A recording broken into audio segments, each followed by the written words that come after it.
Вітаю, друзі! В етері Суспільного «Тема дня». В студії з вами ведуча Лариса Волошина. Говорити сьогодні ми будемо про те, наскільки складно в Росії захищати права кримськотатарського народу та нагадувати про те, що Крим є окупованою територією. Попри це, все одно знаходяться люди, які мають мужність щомісяця виходити на пікети. Тож 18 січня у російському Санкт-Петербурзі було затримано активістів, які проводили щомісячну акцію на підтримку кримськотатарського народу. Про це повідомив голова Меджлісу кримськотатарського народу Рефат Чубаров. За наявною інформацією активістів, силовики затримали 7 учасників руху «Стратегія-18». Одного з затриманих, Асана Мумджі, відвезли на допит в Центр по боротьбі з екстремізмом. Йому закидають участь у іншому пікеті, який відбувся 18 травня 2020 року. Наразі всіх учасників акції відпустили, тож більш докладно про те, як люди намагаються в Москві, в Росії, намагаються захищати права кримських татар та про те, що може зробити Україна для того, щоб допомогти цим мужним людям, ми поговоримо з нашими гостями. Першою нашою гостею є Віра Лаврешина, громадська активістка. Здравствуйте, Вера. Добрый вечер, приветствую всех. Добрый вечер. Ну, во-первых, я хочу поблагодарить вас за то, что вы имеете мужество выходить на акции и напоминать о том, что крымско-татарский народ, его представители подвергаются репрессиям. И мой первый вопрос, он касается того, как вообще эти акции воспринимаются публикой. Потому что вот я читаю на вашем сайте, что «Стратегия-18» — это бессрочная акция протеста в поддержку крымско-татарских активистов, которая была объявлена в Москве и Санкт-Петербурге. Название «Стратегия-18» имеет отношение к дате начала депортации крымско-татарского народа 18 мая 1944 года. И вот каждый месяц вы выходите. Как люди реагируют на то, что вы стоите и напоминаете им о крымских татарах? Ну, дело в том, что нас жизнь заставляет выходить чаще. Не только по 18 числам, это уже традиция, еще и по 30 числам. Это у нас традиционный день политзека. Всех политически преследуемых существующим режимом. И кроме того, у нас еще бывают флешмобы, которые мы поддерживаем, флешмобы, которые проводятся в Крыму крымскими татарами, а их много, этих флешмобов. Ну и за политзаключенных, вот, например, за Азата Мифтахова, как раз 18 числа ему приговор вынесли. Это студент-анархист, математик, вот его тоже в экстремисты записали. Понимаете, на самом деле сейчас очень плохое время для активности, но тем не менее приходится быть активными и напоминать о том, что происходит другим людям.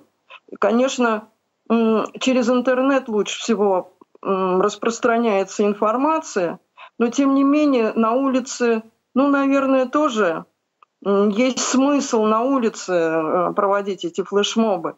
У нас появилось такое правило: долго не стоять в Москве на одном месте, потому что обязательно найдутся недоброжелатели, которые вызовут полицейских, чтобы это прекратить. Но есть такие люди, особенно люди молодые, которые подходят сами, студенты, которые и не только, вот, например, Азату Мифтахову сочувствуют, это имя они больше знают, но есть и такие, которые понимают, что творится в Крыму, вот, и с ними просто бывает приятно побеседовать, потому что рождается надежда, что есть нормальные люди, люди молодые, которые понимают, что нельзя жить нормально в стране, которая устраивает оккупации других стран, устанавливает там милитаристский режим, где приучают детей маршировать с автоматом с детского сада, и где в Крыму вот терроризируют целыми семьями. Это на людей производит впечатление. Вот это мы проводили флешмоб в поддержку уже вот конкретной девушки Фатмы, Фатма, мы с тобой, вот в соцсетях такой вот флешмоб, в российских соцсетях такой флешмоб начался. Вот. И причем вот пара по инициативе россиян, которые были потрясены, то, что одним приговором суда у Фатмы Ибрагимовой арестовали, значит, лишили ее сразу и приговорили к длительным срокам и отца, и мужа, и брата. Это производит впечатление. Вот нужно искать вот такие простые ходы, которые бы могли до сердец людей достучаться. Иначе мы, конечно же, не преуспеем. Слишком страшно слушать людям, видимо, когда мы говорим, что вот еще одну группу, белогорскую группу, посадили суммарно на 48 лет, 3. Это хуже доходит до людей. А вот такая история девушки Фатьмы доходит лучше. Вот мы ищем такие способы, пробудить в людях человеческое, приглушить страх. Потому что, в общем-то, страшно реагировать даже в соцсетях. Могут обвинить в каком-то там оправдании экстремизма, терроризма, чего-то такого. У нас очень много таких законов. Вот. Но мы пытаемся объяснить людям. Вот очередную группу, значит, вот белогорскую группу упрятали вот на такие сроки. За что? Там нет состава преступления. Нет ничего похожего на насильственные действия. Почему их обвиняют? В терроризме, попытке госпереворота. Вот это мы пытаемся простыми словами как-то разжевывать людям. Делаем яркие плакаты на эту тему. Вот. Выходим с цитатами из последнего слова тех, кого приговорили. То, что вот они заявляют, мы никогда не примем ярлык террористов. Мы не террористы.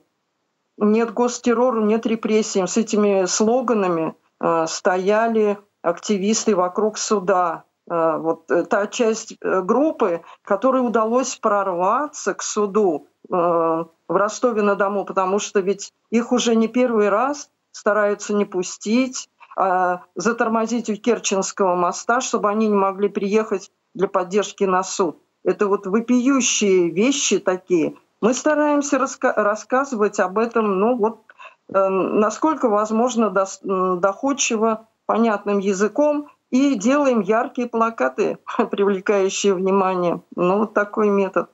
Вера, скажите, а одиночные пикеты, насколько я понимаю, они не запрещены. Это не массовые акции. Стоит человек, держит бумажку. За что тогда людей арестовывают? Чем это объясняют полицейские? Они это объясняют чем? Они подходят, видят, что текст, с их точки зрения, какой-то немножко не такой. Они начинают звонить начальству, рассказывают, что там у нас написано, и если начальство дает отмашку, то человека завинчивают. То есть это такая вот цензура, которая к нам поступает из полицай-участка. То есть это абсолютно субъективное мнение, насколько я понимаю. Закона, запрещающего произносить какие-то слова, нет. Да. Вот, хотя в законе этого нет. Сейчас, конечно, им удобно все это пресекать, любую активность, ссылаясь на коронавирус, на то, что нужно вообще дома всем сидеть. И они придумывают на ходу. Вот, например, они видят крымско-татарский флаг, они говорят, а это экстремистский флаг. Это иногда говорят даже террористический. Они могут про украинский флаг сказать, знаете, а вот у вас флаг террористический, это государственный флаг Украины. Нет, он у нас числится экстремистским. Они могут сказать любую вот такую ерунду.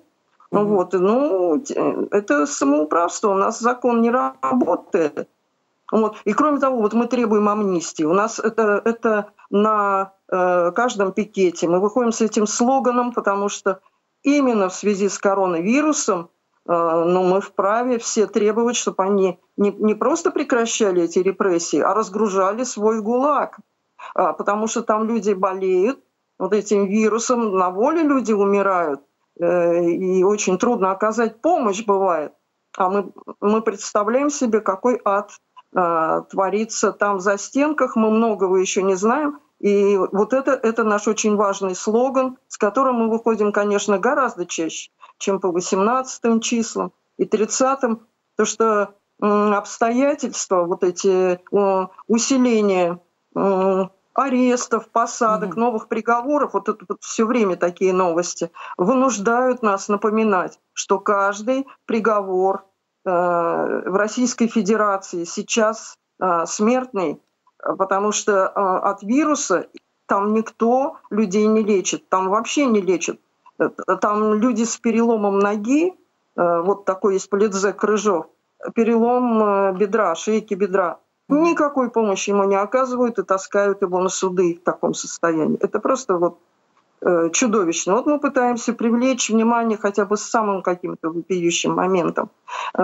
И вот я хочу сказать, в Берлине с осени действует движение такое, группа «Unkремлин» называется. И там активисты собирают базу данных на конкретных преступников путинского режима по поводу конкретных их преступлений. Преступлений силовиков, судей, ФСИНовцев, которые арестовывают незаконно, пытают, мучают людей. У них у всех есть конкретные имена, у всех, кто выносит эти неправедные приговоры. И эти данные нужно собирать и афишировать. То есть они хотят заниматься мониторингом, они уже им занимаются. Вот этих преступлений, это может оказаться действенным, может сработать. Вот. И мы призываем всех, вот, кого преследует эта система, над кем издеваются, родственников, друзей, знакомых, ну просто нормальных людей, которые не хотят жить среди террора, о котором вот говорят крымские татары открыто, что против нас развернут государственный террор. Надо называть вещи своими именами, мне кажется. Спасибо. И надо... Да. Вер, я вас благодарю за вот именно такую позицию о том, что вы акцентируете внимание именно на системности того, что происходит. И что людей называют террористами, применяя к ним методы как раз государственного террора. Я могу пожелать вам все-таки успеха в вашей борьбе, потому что это очень важно, то, что вы делаете. С нами была Вера Лаврешина, громадська активістка, російська активістка, яка щомісяця з групою інших людей виходить для того, щоб нагадати про те, що відбувається з кримськими татарами в окупованому Криму. А з нами на зв'язку вже є адвокат Микола Полозов, і з ним ми більш докладно поговоримо про юридичну складову подібних акцій, того, що загрожує активістам. Вітаю вас, пане Миколо. Да, добрий вечір. Ну, от ми розмовляли зараз з активістами ініціативи «Стратегія-18». Вчора в Санкт-Петербурзі було заарештовано 7 учасників руху за те, що вони приймали участь в одиночних пікетах. Одиночні пікети не є заборонені, але, як ми почули, на розсуд поліціянтів вони можуть визначити, що щось не то написано на плакаті. Або український прапор є терористичним, от вони так собі подумали. Ну, або коронавірус раптом заважає. Що загрожує людям, які все ж таки потрапляють до відділків поліції? Чи буде далі покарання проти них? Ну, что касается ответственности, то здесь важно понимать, что в Российской Федерации, в принципе, любые публичные мероприятия находятся под очень пристальным вниманием властей. По большей части они запрещены. Они последовательно, скажем так, ограничивалось право на подобные мероприятия у граждан на протяжении достаточно длительного времени. Сначала необходимо было для митингов, демонстраций согласовательный порядок проходить. Сейчас, последний год, в связи с историей с коронавирусом, власти тоже взяли на вооружение и фактически, ссылаясь на эпидемиологическую обстановку, запретили проведение вообще любых массовых мероприятий, в том числе одиночные пикеты, как бы абсурдно это ни звучало. И В принципе, на текущий момент практика правоприменительная за последний год идет именно по пути того, что людей, которые выходят с одиночными пикетами, на которые раньше вообще не требовалось никаких согласований, привлекают к административной ответственности по статье Кодекса об административных правонарушениях 20.2. И грозят денежные штрафы там, до 30 тысяч рублей и так далее. Но существует опасность, что если в течение года дважды по подобному административному правонарушению привлекают лицо, то его могут дальше уже привлекать за повторное нарушение этого административного, административной статье уже к уголовной ответственности. По так называемой Дадинской статье, вот недавно по ней полностью отбыл срок Константин Котов, например, который тоже выходил в поддержку крымских татар. И все это указывает на то, что, в принципе, власти могут в отношении этих людей, очень немногочисленных, храбрых людей, которые выходят, не боятся выходить в поддержку преследуемых крымских татар и украинских политзаключенных, могут быть подобного рода репрессии. Пане Миколо, от я зізнаюся, що я коли готувалася до програми, я читала, намагалася знайти на сайті Міністерства закордонних справ якусь заяву, тому що заява по Навальному українського МЗС є. По активістах, які були затримані вчора в Санкт-Петербурзі, ні. Я не хочу порівнювати, але тим не менш ви були лідером групи адвокатів, які захищали українських моряків. Тоді держава, фактично українська, разом з адвокатами, тобто відбулася фактично створила цю групу, це була така системна, обобічна робота. От зараз, коли ми говоримо про росіян, тих, хто все ж таки наважується стати на захист кримських татар, говорити про окупацію Криму, що відбувається? Чи може їм допомогти українська держава? Чи взагалі це можливо на якомусь рівні? Ну, здесь говорить о какой-то, скажем так, прямой помощи, прямом каком-то вмешательстве, конечно же, нельзя, потому что речь идет о гражданах России прежде всего. С другой стороны, привлечение внимания вообще к этой проблематике, что в России преследуют граждан, которые высказывают свою позицию относительно преследования крымских татар, созвучную с позицией украинской власти, того же самого МЗС, я думаю, что по крайней мере, обозначать свое отношение к этим гражданам России и к их незаконному преследованию было бы, наверное, полезно. Может быть, к примеру МЗС последовали бы какие-то, скажем так, соответствующие ведомства западных стран.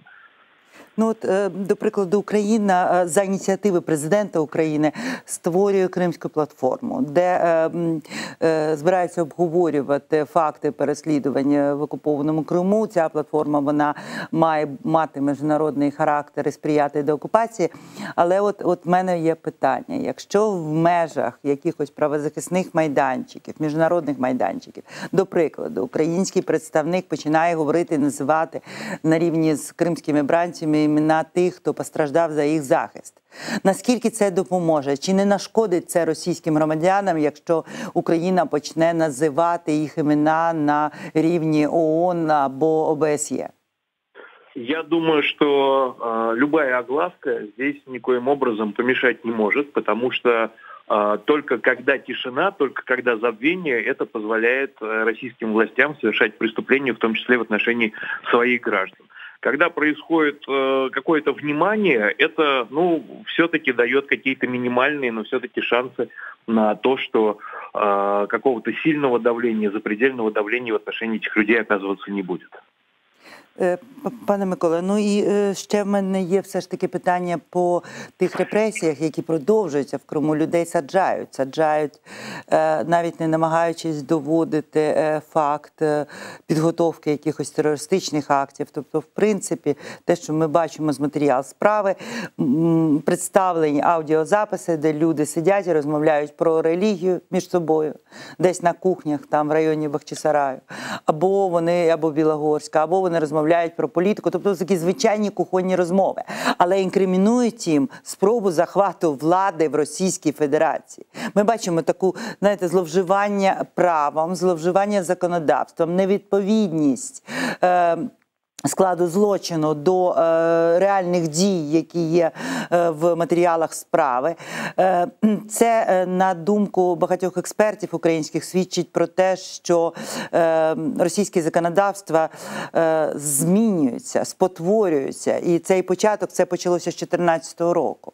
На ваш погляд, що буде далі? Як буде діяти Росія? Тому що, намагаючись ув'язнювати кримських татар, вона отримує спротив.